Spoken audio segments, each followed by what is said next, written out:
Hein, je veux savoir, là, est-ce que l'épée de Damoclès qui pend au-dessus de ma tête, est-ce que vous allez la maintenir en place, là? Est-ce qu'elle va pouvoir tomber à tout moment? Ou est-ce que je vais pouvoir retrouver mes fonctions professorales pleines et entières? Hein? Personnellement, je pense que le revirement va s'opérer le moment où il y aura un gouvernement au Canada, au niveau provincial ou fédéral, qui va amener des enquêtes de fond sur toute la saga de la gestion de la crise sanitaire pour finalement faire ressortir tous les problèmes et les dérives dans lesquels on était et graduellement essayer de reconstituer des institutions saines. Aujourd'hui marque le 10e jour, dont le 7e en présentiel, d'audience pour le professeur et scientifique M. Patrick Provost. Durant la période de restrictions et de mesures sanitaires coercitives, M. Provost a exprimé ses préoccupations concernant la vaccination contre la COVID-19 chez les enfants. En conséquence, il a accordé plusieurs entretiens sur diverses plateformes médiatiques, ce qui a entraîné des plaintes à son encontre. De ces plaintes, 2 ont été retenues, l'une émanant d'un professeur de l'université et l'autre d'un citoyen. En réponse, l'Université Laval a pris des mesures disciplinaires à l'encontre de M. Patrick Provost, le suspendant à 2 reprises, premièrement pendant 8 semaines et ensuite pendant 4 mois sans salaire. Ces sanctions ont eu un impact non seulement sur M. Provost lui-même, mais aussi sur ses étudiants qui l'encadrent et sur ses recherches en cours. Le syndicat, qui défend les droits de M. Provost, a décidé de contester ces 2 suspensions par le biais d'un grief. Une série d'audiences se déroule depuis plusieurs mois et devrait se poursuivre jusqu'en décembre prochain si tout se déroule comme prévu. Le comité maintient toujours une interdiction de divulguer des informations sur les témoignages, de sorte que tout ce qui est discuté pendant l'audience doit demeurer confidentiel. Aujourd'hui, nous avons assisté à un contre-interrogatoire de M. Jean Barbeau, qui a contribué à la rédaction du premier rapport disciplinaire de l'Université Laval concernant la suspension de 8 semaines sans salaire à l'encontre du professeur Provost. Environ 50 personnes étaient présentes pour soutenir M. Provost et défendre la liberté d'expression et académique. M. Provost continue de défendre son droit à la liberté d'expression. Nous allons maintenant entendre ce qu'il a à nous dire ainsi que ses partisans ont à ajouter. Donc aujourd'hui, on est le lundi 28 août 2023. On est rendu déjà à la 10e journée d'audience. Bien, c'est difficile parce que depuis le début de la crise, le système de justice n'est plus ce qu'il était. Hein? On a vu avec des décisions qui sont rendues, qui étaient complètement inattendues. Donc, j'espère que le résultat de cet arbitrage-là n'ira pas dans le même sens qu'on a vu au cours des dernières années. Donc, j'espère que vraiment la justice va prévaloir et le gros bon sens aussi. Bien, Patrick Provost, c'est un collègue du collectif Réinfo Québec, dans lequel je milite. Bien, Patrick Provost, c'est devenu un bon ami au fil des ans. J'étais avec lui un de ses collègues lors de la fameuse ou infameuse conférence de presse du 7 décembre, où, avec tout le courage et l'intégrité dont il a fait preuve depuis cette première conférence de sortie publique, il a persévéré malgré tout le harassement, le harcèlement qu'il subit au niveau de son organisation, que je trouve particulièrement déplorable. Ce que Patrick représente pour moi, c'est de représenter toutes les personnes qui sont bâillonnées au Québec et ailleurs dans le monde. Je trouve ça absolument abominable, ce qui s'est passé dans les médias, dans les grands médias, ce qu'on a dit sur lui, comment on l'a présenté. Ça n'a rien à voir avec ce que cet homme-là est en réalité. C'est vraiment, on essaie de le faire passer pour quelqu'un qui manque de rigueur, alors qu'au contraire, il est extrêmement rigoureux et c'est un homme qui a à cœur la protection du public. Et ce que je peux déplorer, c'est que c'est tout simplement la judiciarisation de la science. Hein? On essaie de judiciariser un processus qui, normalement, devrait intervenir entre des scientifiques qui devrait avoir la liberté d'expression, la liberté de parole et qu'on devrait avoir le droit de débattre, surtout sur des questions qui ne sont pas encore résolues. Et en science, parfois, ça peut prendre des années, voire des décennies avant de résoudre des questions. Le problème qui est révélé dans cette situation-là, ce n'est pas un problème récent. C'est un problème qui s'est développé au fil des décennies dans nos institutions. Et là, ça éclate au cours de cette crise. On empêche la science de s'exprimer. On empêche le débat scientifique, qui pourtant est essentiel dans une crise comme celle de la COVID que nous venons de traverser. Il a fait son devoir de chercheur. Il a exprimé ses craintes. L'Université Laval aurait dû dire bravo, bravo, monsieur le professeur Provost, vous avez fait votre travail. Et l'avenir lui a donné raison. Alors, je n'en reviens pas. Je crois qu'on est dans le domaine de la chasse aux sorcières ici. Il n'y a pas autre chose que ça. De la censure, de l'intimidation par une université. Alors, à mon idée à moi, je crois qu'il faut éviter de financer cette université. L'arbitrage n'aurait pas lieu d'être, tout simplement, parce que l'arbitre n'a pas une formation scientifique, une formation judiciaire légale. Donc, moi, j'ai une formation scientifique, mais pas légale. Donc, je vois mal un arbitre prendre une décision qui est basée sur la science. Donc, c'est pour ça que je pense que l'arbitre va justement se prononcer là, à partir des articles de loi, des règlements, conventions collectives et tout ça pour rendre un jugement. Mais moi, je maintiens que si je suis attaqué sur des questions de fond, je devrais pouvoir me défendre sur les questions de fond puis de présenter des contre-arguments. Je crois que la science va parler et l'Université Laval va réaliser qu'elle s'est fourvoyée. Et dans ce cas-ci, c'est exceptionnel. Je pense qu'on veut en faire un exemple. Hein? C'est comme un bouc émissaire.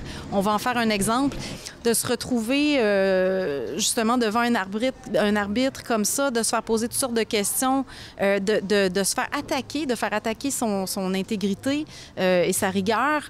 C'est extrêmement difficile. C'est vraiment difficile sur le plan psychologique, c'est difficile au niveau financier.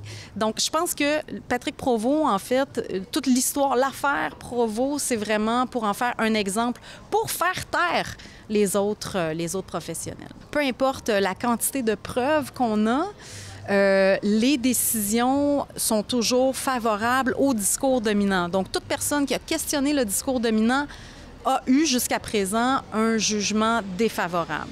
Donc, en fait, ça, c'est à ma connaissance, sous toute réserve. La justice, en fait, elle est politique.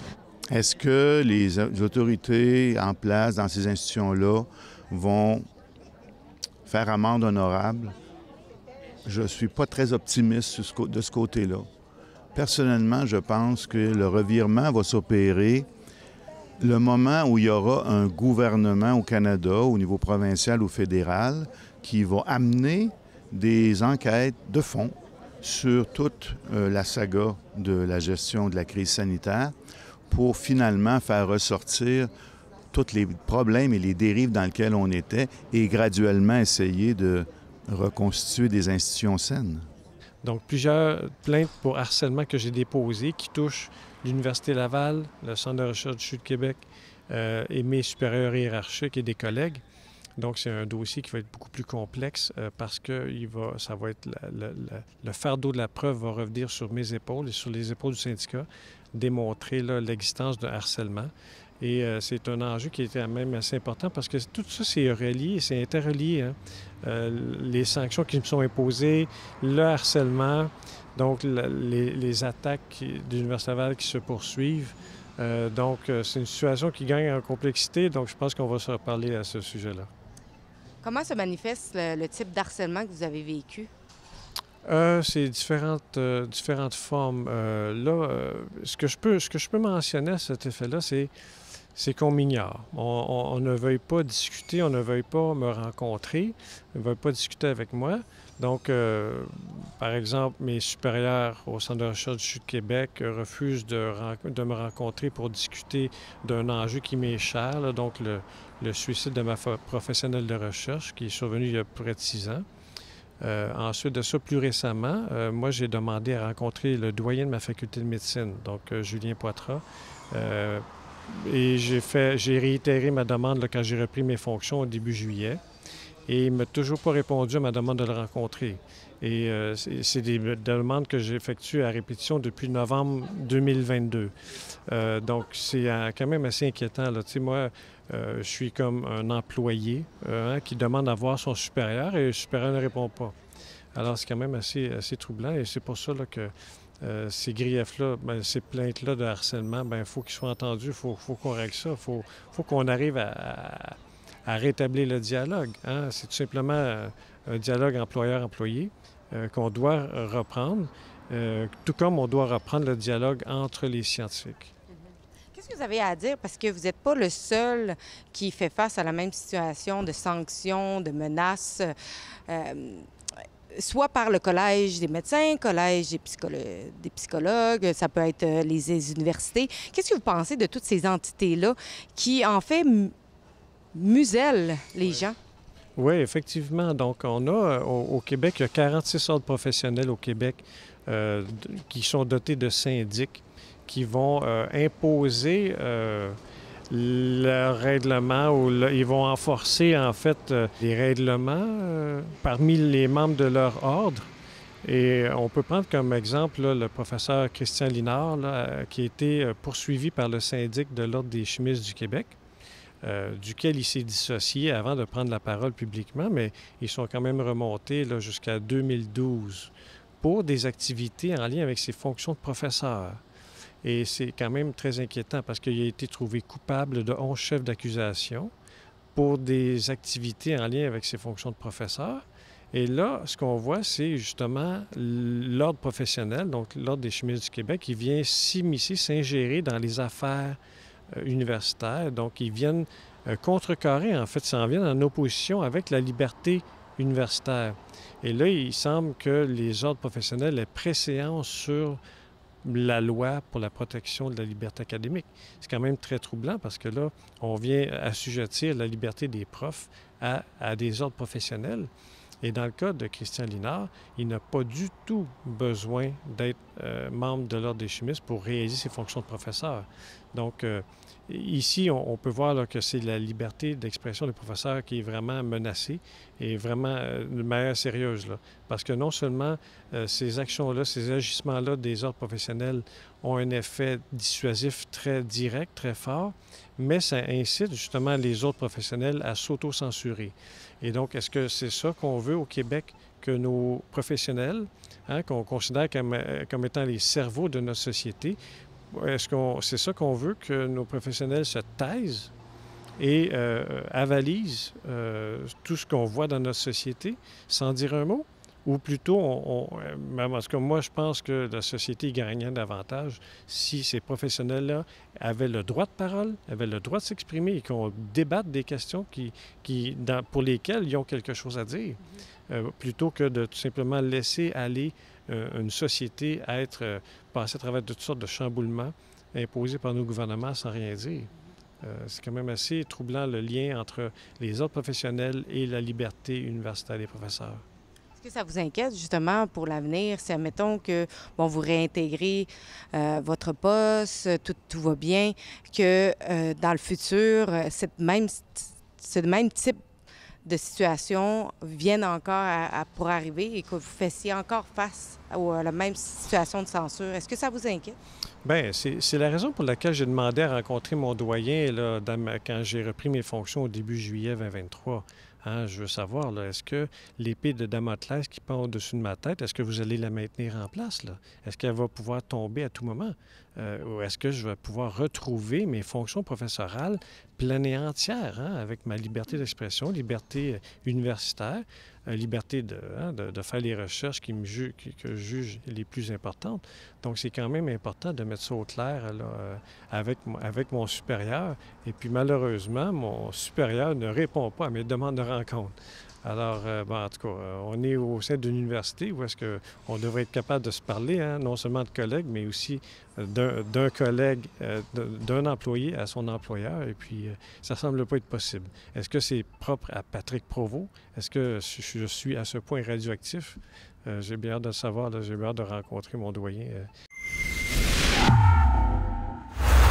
N'oubliez pas que si vous voulez soutenir notre journalisme, vous pouvez le faire via notre site web rebelfieldreport.com. Sur ce site web, vous pouvez faire un don monétaire pour encourager notre journalisme, mais aussi vous pouvez écouter nos reportages et je vous invite à partager aussi nos reportages. Comme ça nous aide à pouvoir atteindre plus de personnes.